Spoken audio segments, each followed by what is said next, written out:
花莲太鲁阁国家公园委托东华大学所做的调查，发现飞来太鲁阁的过境鸟愈来愈丰富了。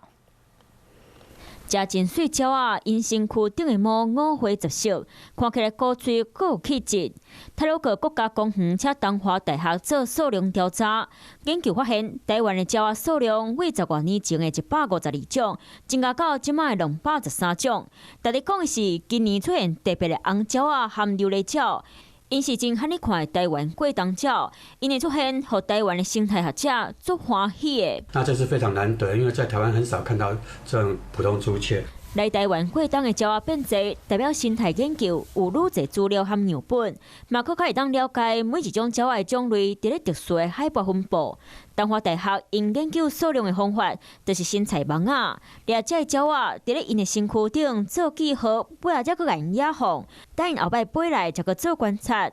台湾会当有遮尔侪水当当的鸟仔飞来遮佚佗过冬，希望台湾的山林会当陪伴因度过上舒适的冬天。